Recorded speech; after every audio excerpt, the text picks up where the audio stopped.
Inclusive growth. Dear students, we will discuss what inclusive growth is. But before explaining inclusive growth, we must understand what growth is. We see growth is everywhere. All living beings grow. Trees grow from a seed into a plant, and humans grow from infants into adults. Similarly, the economy grows too.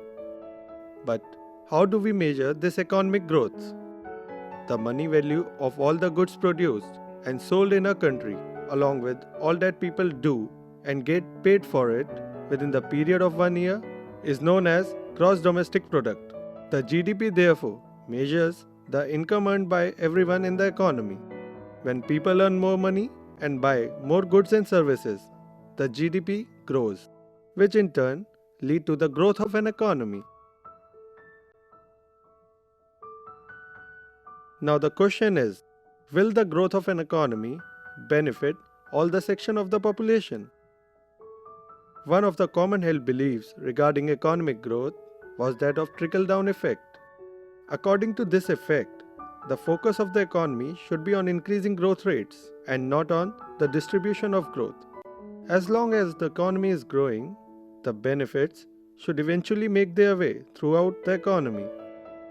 However, this view was challenged by many prominent economists like Paul Stratton, Amartya Sen, Mehboob ul Haq, etc. They specified the need to focus on the benefits of growth are distributed among the different sections of population. They emphasized that while growth was important, it should be associated with reduction in certain crucial variables like poverty, inequality, illiteracy, unemployment, etc., which determine the well-being of the people. They proposed several approaches referred to as growth plus approaches. One of the most important growth plus approach is that of inclusive growth, that is growth plus inclusion. Now, how can we define this inclusive growth? Inclusive growth is the economic growth that creates opportunity for all segments of the population and distributes the benefit of increased prosperity fairly across the society. Inclusive growth is a growth process which ensures improvement in the quality of life of the people, especially the poor, SCs, STs, other backward castes, minorities, and women. Bringing this excluded section of the society into the mainstream of the society so that they are able to reap the benefits of faster economic growth. This is the kind of inclusion which is being envisioned in the concept of inclusive growth. We can further explain the concept of inclusive growth by taking two examples. Example 1. Drishti is about 16 years old, lives with her parents and 3 siblings in a slum area in Dharavi, Mumbai. Her family lives in a hut. Her father and mother work as a construction laborers.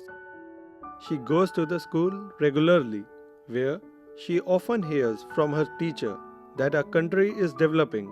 She contemplates that she has been hearing this for many years. But not much has changed at their home.